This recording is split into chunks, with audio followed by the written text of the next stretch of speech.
Olivier Crouzet, bonjour. Bonjour.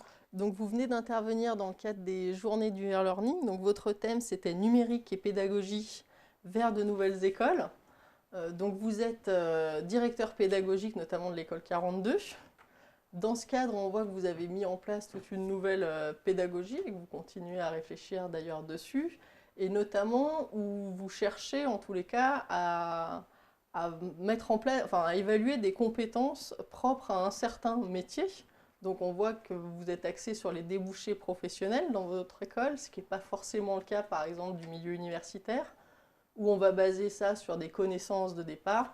Chacun va avoir l'ensemble des compétences, enfin des connaissances voulues, même si les branches de métiers sont différentes par la suite. Alors pourquoi, qu'est-ce qui vous a fait penser en tous les cas à vouloir mettre en place ce système par le biais de compétences plus justement que par le biais de connaissances? Ça a été vraiment une des raisons profondes de la création de 42. C'est ce manque chronique en France, mais également en Europe aussi, de professionnels du numérique. Sur le marché, il y a un énorme manque. Et du coup, la création de 42, c'est de se dire, voilà, il faut combler ce manque. Il faut arriver à trouver, à former des gens qui vont pouvoir bâtir la e-économie en France et en Europe. La France, cinquième puissance économique mondiale, où je crois tout juste passé sixième, me semble-t-il récemment, on est par contre à la 20e place sur la e-économie. Et il y a vraiment un gros gap à récupérer à ce niveau-là, d'où la création effectivement d'une école comme 42. Mais si on est dans cette situation-là, l'idée est vraiment de se dire, c'est quoi les besoins des entreprises, quelles sont les compétences justement qui sont plébiscitées par les entreprises, alors qu'on a quand même énormément de personnes qui sont en fac et paradoxalement certaines issues du système académique qui ont du mal, malgré des diplômes, qui ont du mal à trouver du boulot dans ces domaines-là. On a créé 42 en se disant on va essayer de voir l'ensemble des compétences qui sont importantes. De façon finalement relativement classique, on est tombé sur un petit peu plus d'une quinzaine de compétences. Il y en a les deux tiers qui sont des compétences techniques assez traditionnelles pour une école d'informatique comme 42. On a de la programmation orientée objet, on a de la sécurité, on a de l'intelligence artificielle, etc. On y a mis à côté tout un tas de compétences qu'on appelle normalement les soft skills, c'est-à-dire comprendre une entreprise, comment ça fonctionne, savoir gérer un groupe de projets, avoir de la rigueur dans son travail, être capable de s'intégrer dans une entreprise. Tous ces éléments-là sont pour nous absolument indispensables et pour l'instant sont, je dirais, grandement appréciés, en tout cas tels que nous les mettons en œuvre chez 42, puisqu'on a énormément de propositions de stage pour nos étudiants. On est très content d'avoir su visiblement relativement bien répondre aux besoins du marché. D'accord, alors du coup, dans l'ensemble des compétences que vous avez identifiées, il y en a certaines du coup qui ont quand même aussi trait au savoir-être, plus que aussi au savoir propre de tout ce qui est programmation, etc. Du coup, mais par contre, comment vous faites pour évaluer ce genre de compétences dans votre école? On a une pédagogie qui fonctionne en peer learning et qui est 100% orientée projet. Les étudiants qui n'ont pas de cours, qui n'ont pas de prof chez 42, sont confrontés finalement à un parcours du combattant où ils vont avoir face à eux toute une série de projets. Ils vont avoir même éventuellement le choix de commencer par un projet plutôt qu'un autre. Et chaque projet va être un challenge, va leur demander de résoudre des problématiques. Beaucoup viennent parce qu'ils aiment coder, parce qu'ils aiment le numérique, parce qu'ils aiment l'informatique. Ils voient tous évidemment les problématiques techniques qu'on a mis nous dans les projets qui jalonnent leur parcours. Et cependant, tous les projets ont également systématiquement des problématiques en termes de rigueur, en termes de contraintes administratives, même si elles sont pas franchement très je dirais, réaliste tout le temps d'un point de vue entreprise. On a ces contraintes organisationnelles, ces contraintes de rigueur, ces contraintes relationnelles dès qu'il y a un projet en groupe, et qui sont à côté finalement des contraintes techniques à l'intérieur du projet. On a une évaluation des projets qui va être très fonctionnelle à la fin. Est-ce que le projet rendu fonctionne à 100%? S'il ne fonctionne pas à 100%, c'est qu'il y a quelque chose qui ne s'est pas bien passé. Soit il y a des aspects techniques qui n'ont pas été compris et qui n'ont pas été maîtrisés durant ce projet, soit il y a des aspects organisationnels, il y a des aspects de gestion et de relations humaines qui n'ont pas été maîtrisés, qui ont fait que le projet a dévié et ne s'est pas passé comme il fallait. Au moment du peer correcting, c'est-à-dire l'évaluation par les pairs, où chaque étudiant va se faire noter finalement par la communauté, on va noter cet aspect fonctionnel du projet à la fin.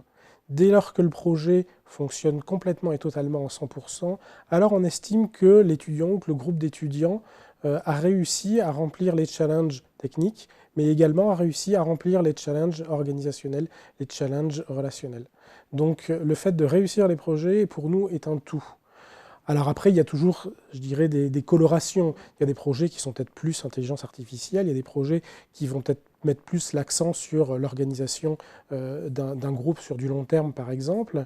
Et dans ce cas-là, lorsqu'un projet est réussi, on va avoir des points qui vont être donnés, qui vont permettre d'avancer dans le cursus. Et ces points vont venir se répartir en fonction d'un jeu de proportions sur ces différentes compétences, sur notre quinzaine, 17 compétences exactement qu'on a dans le cursus. Donc les étudiants, au fur et à mesure qu'ils réussissent leur projet, ils avancent dans leur cursus de façon globale, mais également ils progressent sur chacune de ces compétences-là. À la fin du cursus, un étudiant va finalement avoir également une sorte de carte de visite qui va détailler. Lui, il a fini son cursus 42, mais il a des compétences particulièrement élevées sur telle technologie ou il a été particulièrement habile sur sa gestion des groupes de projets, sur sa façon de collaborer avec ses différents membres à l'intérieur d'un groupe. Donc on va avoir ces compétences qui vont être mises en valeur au moment de la fin du cursus sur 42. D'accord, donc on voit qu'il y a des compétences très spécifiques quand vous parlez de codage ou de choses comme ça, et à la fois quand vous parlez de gestion de projet, c'est des compétences qu'on peut imaginer dans beaucoup d'autres domaines. Du coup, est-ce que c'est un système, un modèle, celle de l'école 42, qui peut être transposé, d'après vous, pour d'autres corps de métier en fait?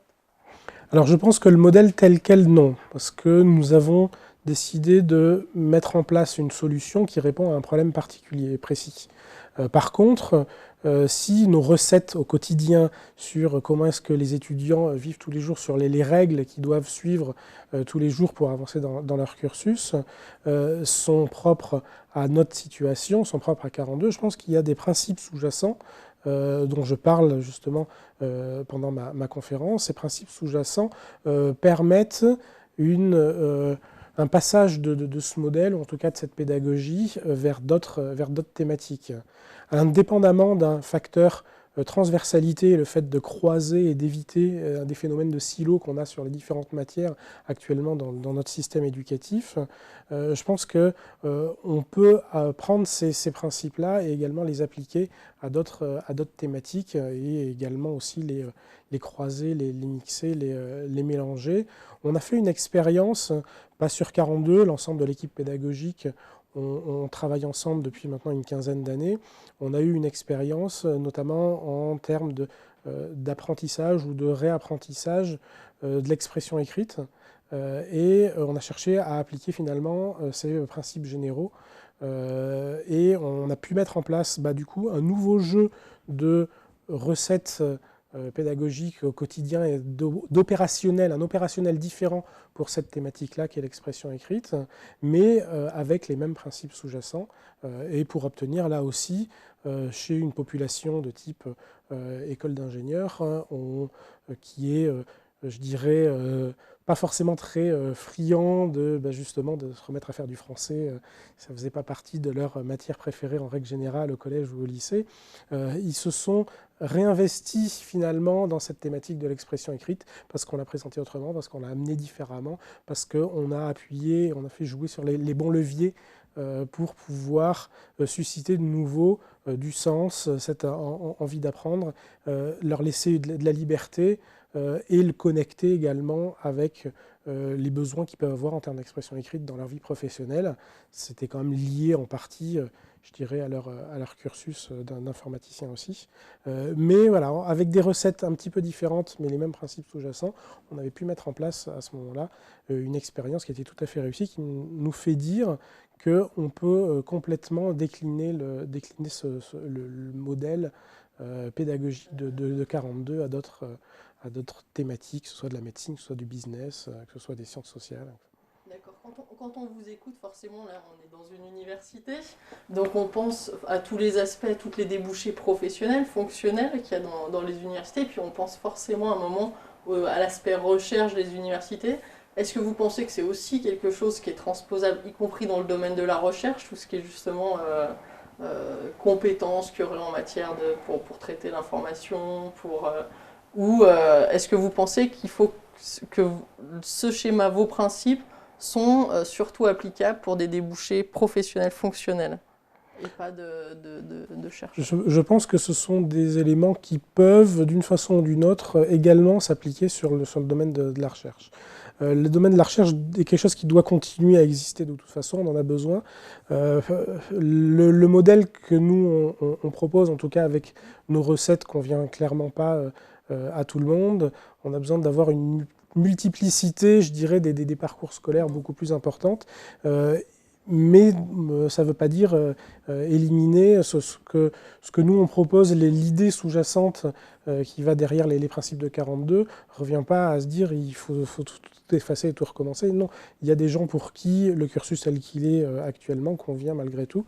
Et on a besoin de chercheurs, on a besoin de chercheurs fondamentaux. Par contre, je pense qu'on peut en partiellement l'appliquer. Et là, j'ai envie de finalement donner en exemple ce qui se passe aux États-Unis. Alors c'est vrai qu'il y a un côté mercantile parce que beaucoup de laboratoires de recherche aux États-Unis sont sponsorisés, me semble-t-il, par des grandes industries, des grandes boîtes. Il y a beaucoup plus d'obligations de résultats typiquement, mais ils sont beaucoup plus dans la pratique, ils sont beaucoup plus dans l'industriel, la recherche industrielle. On est presque dans l'antichambre de la R&D finalement de ces sociétés-là. Et je pense que c'est aussi quelque chose qui mérite d'avoir sa place dans notre système en France également. D'accord, donc on l'a compris, vous, un système basé sur les compétences, par contre, qui peut varier suivant les débouchés souhaités, et puis non concurrent, enfin, qui ne rentre pas en concurrence avec d'autres, même si le but, c'est de prendre tout ce qui peut, en tous les cas, améliorer aujourd'hui la prise en compte de compétences et non plus seulement de savoir. C'est bien ça? Je pense qu'il faut tout pour faire un monde.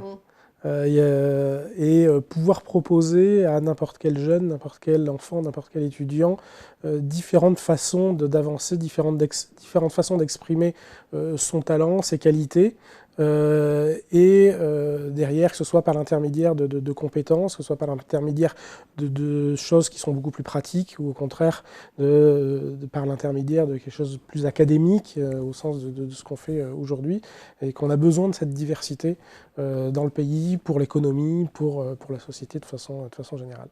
D'accord, je vous remercie Olivier Crouzet, puis je propose à tous ceux qui ont été intéressés d'aller voir votre conférence sur les journées du e-learning. Merci. Merci à vous.